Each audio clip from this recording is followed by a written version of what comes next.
Olá, você acompanha agora os principais destaques internacionais dos últimos dias. A ONU atualizou o número de pessoas deslocadas dentro da Ucrânia desde que essa guerra estourou há mais de um mês. São 7 milhões e 100 mil ucranianos que tiveram que abandonar suas casas em busca de paz em locais menos bombardeados. E quem fica encontra destruição e corpos em cidades reconquistadas. Após a retirada das tropas russas na semana passada, Borodianka, a cidade que fica a 50 quilômetros ao noroeste da capital ucraniana, Kiev, mostra diversos sinais da violência. Um corpo no chão coberto com um lençol e ruas bombardeadas são só alguns exemplos.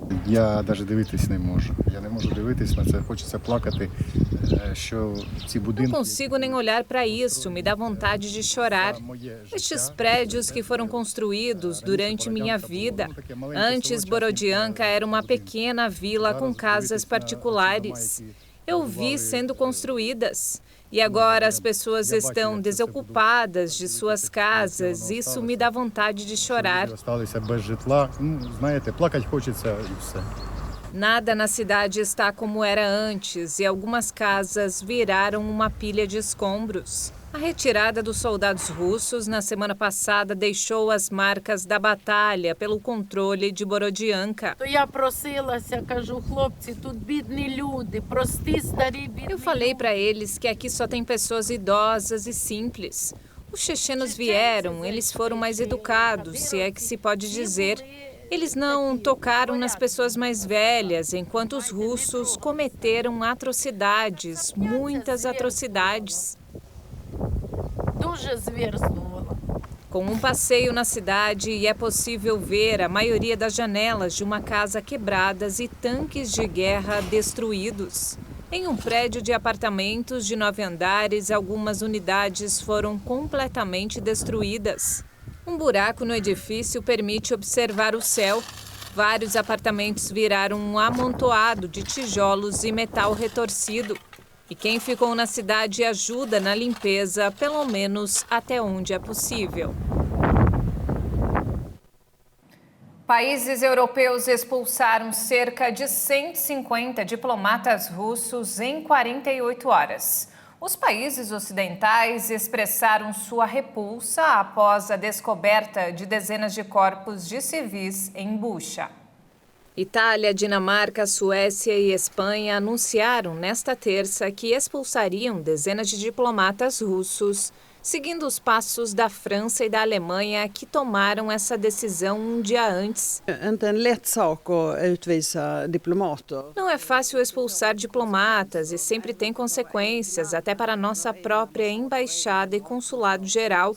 Então, sempre temos que pensar nos nossos próprios interesses. Mas acreditamos que é necessário expulsar alguns. Isso não exclui que podemos expulsar ainda mais. O anúncio da expulsão dos diplomatas russos deteriorou ainda mais as relações da Europa com Moscou, após a descoberta perto de Kiev de dezenas de corpos cujas mortes as autoridades ucranianas atribuem às forças russas. A Rússia nega os fatos e denuncia uma montagem de Kiev. O porta-voz do Kremlin, Dmitry Peskov, disse que a decisão levará a medidas de retaliação. As sanções aplicadas por países ocidentais começam a impactar a economia russa. O risco de uma moratória da dívida se agrava e a inflação ameaça disparar. Algumas semanas depois da crescente bateria de sanções após o início da ofensiva russa na Ucrânia, os efeitos começam a ser sentidos. O Ministério das Finanças russo anunciou que pagou em rublos uma dívida de 650 milhões de dólares após a negativa de um banco estrangeiro de efetuar o pagamento em dólares, o que expõe a Rússia a um risco de default ao término de um período de carência de 30 dias a partir de 4 de abril. Durante muitas semanas, a Rússia evitou o risco de calote, já que o Tesouro dos Estados Unidos permitiu a utilização de divisas estrangeiras em posse de Moscou para pagar dívidas no exterior. Mas nesta semana, o Tesouro endureceu as sanções, não aceitando mais os dólares que Moscou possui em bancos americanos. Outro dado também mostra a gravidade da situação econômica. As vendas de automóveis novos caíram 62,9% em março. O Ocidente proibiu as exportações à Rússia de componentes e peças de reposição. Os preços dos carros novos aumentaram em média 40% em março e até 60% para os carros de luxo. E olha só, o Facebook está tentando combater as campanhas russas de desinformação sobre o conflito na Ucrânia. Segundo a empresa responsável pela rede social, as atividades de espionagem, hackeamento e desinformação vão sendo intensificadas. As plataformas digitais se transformaram em um dos frontes de guerra na Ucrânia. Segundo a equipe de segurança da empresa californiana, um grupo de hackers chamado Ghostwriter, que parece operar na Rússia, intensificou sua atividade. A equipe enfrenta as já clássicas campanhas de desinformação nas redes sociais por meio de contas falsas e já desmantelou uma rede de cerca de 200 perfis russos que acusavam usuários de violar as regras da plataforma com o objetivo de remover seu conteúdo sobre a Ucrânia. Um relatório da empresa também menciona atividades de espionagem nas telecomunicações ucranianas, bem como a jornalistas e ativistas. A Meta já tomou medidas para reduzir a desinformação russa. E Moscou respondeu bloqueando o Facebook e o Instagram na Rússia. E mudando de assunto, uma nova variante do coronavírus derivada da Omicron foi descoberta na China. A cepa apareceu em um sequenciamento genético do SARS-CoV-2 de um caso leve confirmado no país. A nova variante em circulação foi isolada de um paciente com quadro leve de Covid-19 e o sequenciamento apontou que ela evolui do subtipo BA.1.1 da Omicron na cidade chinesa de Suzhou, a menos de 70 quilômetros de Xangai. Segundo as autoridades de saúde chinesas, ela é diferente dos outros tipos de coronavírus que estão causando a onda de Covid na China. Também não corresponde aos vírus submetidos ao banco de dados usado pelos cientistas de todo o mundo para compartilharem os coronavírus já sequenciados. Com os números de infecções batendo recordes diários, as autoridades chinesas resolveram retomar o lockdown para frear a circulação do vírus. No domingo, a China detectou 13 mil casos de Covid-19, o maior número desde o pico da primeira onda pandêmica há mais de 2 anos. Apesar dos surtos em todo o mundo demonstrarem que a variante Omicron era menos mortal do que as variantes anteriores, com níveis mais baixos de hospitalização, a taxa de infecção sintomática foi relativamente alta em comparação com os números da China. E um estudo inédito descobriu 42 genes novos ligados ao Alzheimer. A descoberta deve contribuir para mudanças nos tratamentos, medicamentos e no estilo de vida que podem reduzir o risco da doença. Além dos genes já conhecidos, foram encontradas 2 proteínas marcantes que se acumulam no cérebro com resultados devastadores à medida que a doença de Alzheimer progride. Segundo o estudo, vários dos novos genes se concentram em reações como a inflamação e o sistema imunológico, que pode danificar as células cerebrais. O estudo identificou 75 genes que estão ligados a um risco aumentado de Alzheimer, 33 deles já eram conhecidos. Dos novos 42 relacionados ao Alzheimer, muitos se agruparam em várias vias suspeitas, mas não confirmadas para o desenvolvimento da doença. Um desses caminhos é o sistema imunológico do corpo, projetado para nos proteger de invasores. Muitos genes foram associados a um regulador imunológico chamado LUBAC, que o corpo precisa para ativar o DNA e prevenir a morte celular. O estudo também descobriu que as células imunes no cérebro, que estão encarregadas de limpar os neurônios danificados, desempenham um papel fundamental em pessoas diagnosticadas com Alzheimer. Dezenas de casos de infecção por salmonela foram registrados na Europa. As suspeitas são de que o foco de contaminação pode ser a fabricante de chocolates Kinder na Bélgica. A fabricante Ferrero decidiu retirar unidades das prateleiras dos mercados. Foi solicitada a devolução dos produtos Kinder produzidos nas fábricas de Arlon, na Bélgica, que eram comercializados na França, Bélgica, Reino Unido, Irlanda do Norte, Alemanha e Suécia. Um porta-voz das autoridades sanitárias britânicas afirmou à AFP que foram registrados 63 casos de contaminação por salmonela. Na França, 21 pacientes foram informados por autoridades e 15 relatam ter consumido os produtos Kinder. A idade média dos casos é de 4 anos. As intoxicações alimentares causadas por salmonela causam transtornos gastrointestinais, com frequência acompanhados de febre nas 48 horas seguintes ao consumo. A rede social Twitter nomeou Elon Musk para o seu conselho de administração. O mercado reagiu bem à notícia e as ações voltaram a subir. Dono da Tesla e da SpaceX e considerado o homem mais rico do mundo, Musk anunciou na segunda-feira a aquisição de 73,5 milhões de ações do Twitter, que equivalem a 9,2% do total. As ações da companhia tiveram uma forte valorização de 27% em Nova York. O investimento do magnata na empresa alimentou as especulações sobre a aquisição do microblog, que é influente nos mundos político e midiático, mas cujo crescimento lucrativo se mostrou muitas vezes ilusório. Musk disse que estava ansioso para trabalhar com o conselho de administração para fazer melhorias significativas no Twitter nos próximos meses. O mercado gostou da notícia e as ações fecharam em alta de quase 3% nesta terça-feira. Elon Musk vai permanecer no conselho de administração do Twitter até a reunião anual de acionistas da companhia em 2024 e prometeu não incrementar sua participação em mais de 14,9% nesse período, de acordo com documentos oficiais apresentados à Comissão de Valores Mobiliários dos Estados Unidos. E olha só que bacana, Museu de Selfies faz a alegria de TikTokers e Instagramers na Suécia. Na periferia da capital sueca, o evento não expõe obras de arte emolduradas em paredes brancas. Acompanhe.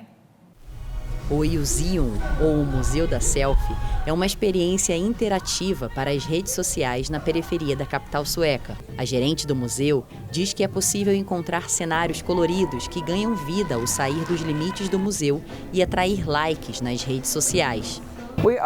Somos uma experiência interativa de mídia social, então estamos em nossa primeira sala, a sala de emojis, e aqui você pode tirar fotos legais e criar conteúdo legal para seu Instagram ou Facebook. Se você faz TikTok, este é o lugar perfeito para fazer vídeos. O preço da entrada, de mais de $30, é equivalente a de um ingresso de um parque de diversões do que de um museu convencional. Mas os visitantes parecem aprovar a iniciativa e aproveitam cada experiência oferecida no local. Você tem a iluminação, tem a música TikTok, tem lanches, tem todas as coisas que gostamos. Você não tem a era dos anos 90 ou 80, você tem a era de 2020 e isso é muito bom. Depois dos primeiros espaços lançados na Holanda, a Suécia é o segundo país a receber uma instituição deste tipo, inaugurada em meados de março. Mas projetos similares foram anunciados para a Alemanha e para Dubai, levando a crer que os museus interativos vão ganhar cada vez mais visitantes presenciais e curtidas nas redes sociais. Após 5 meses, chegou ao fim a Expo Dubai, um evento internacional que mostra ao mundo o que há de melhor nos territórios dos países expositores. A edição deste ano, realizada nos Emirados Árabes Unidos, contou com a participação de 192 nações e atraiu mais de 2 milhões de pessoas. O Brasil teve destaque no evento. O Pavilhão Brasil recebeu mais de 2 milhões e 100 mil visitantes e foi um dos 5 mais visitados do evento. A estrela do pavilhão foi o Espelho d'Água, inspirado no Rio Negro, que compõe a bacia amazônica. A instalação proporcionou ao visitante uma experiência imersiva e sensorial, recriando um oásis durante o dia e à noite um espetáculo de luzes. A participação brasileira teve como norte a sustentabilidade. O projeto foi elaborado por uma equipe nacional de arquitetura e teve montagem executada por profissionais de Portugal. A água das instalações foi reutilizada e tratada durante todo o evento. Já a estrutura metálica do Pavilhão Brasil foi desmontada e será destinada ao reuso. O mega evento em Dubai foi utilizado pelo governo brasileiro para aprofundar laços comerciais com os Emirados Árabes Unidos e países do Oriente Médio. As exposições mundiais são realizadas a cada 5 anos. Dubai foi selecionada em 2013 para sediar a edição de 2020, mas teve de ser adiada devido à pandemia. Em 2025, será a vez da cidade japonesa de Osaka. E antes de encerrar, Bogotá, na Colômbia, tem se tornado um refúgio para as abelhas que são ameaçadas pelos agrotóxicos. Apesar de sua proibição nas cidades, os apiários estão se consolidando dentro das universidades como uma alternativa para a conservação dos insetos. Longe dos campos de flores, as abelhas da cidade são uma esperança de conservação na Colômbia. O apiário da Universidade do Rosário, em Bogotá, serve como laboratório para o desenvolvimento de um suplemento alimentar que protege as abelhas dos pesticidas. Professores e alunos trabalham para preservar esses insetos polinizadores ameaçados pela mudança climática, agrotóxicos, pragas e agricultura. Uma maneira de entender o que acontece com as abelhas é que os pesticidas acabam afetando algumas regiões neurológicas que afetam, por exemplo, o aprendizado e a memória e acabam com danos muito semelhantes ao Alzheimer. A lei proíbe a criação de abelhas na cidade devido ao risco de picar as pessoas, mas as universidades estão isentas sob rigorosos protocolos de segurança. Nós estamos interessados em trabalhar com estas abelhas porque elas também podem aprender diferentes estímulos, como cheiros florais, cores. Cerca de 90% das plantas silvestres e 75% das colheitas mundiais dependem da polinização. Mas, de acordo com a ONU, 40% das abelhas e borboletas estão em risco de extinção. Entre o final de 2020 e o início de 2021, a AFP coletou denúncias de vários apicultores que perderam centenas de colmeias por envenenamento pelo pesticida fipronil, principalmente em áreas rurais do oeste da Colômbia.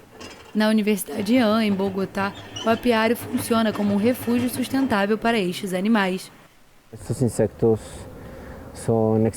Estes insetos são extremamente relevantes e importantes para as nossas vidas, especialmente porque ajudam a garantir parte da segurança alimentar da Colômbia e do mundo através do serviço de polinização que eles prestam. Ambas as universidades conservam a espécie Apis mellifera, uma das mais de 20.000 existentes e que os especialistas enxergam como um símbolo e um chamado para abrir a discussão sobre proteção. E não temos mais tempo, essa edição fica por aqui. Mais informações ao longo da nossa programação. E se quiser rever as nossas reportagens, acesse o canal HIT Notícias no YouTube. Obrigado pela companhia.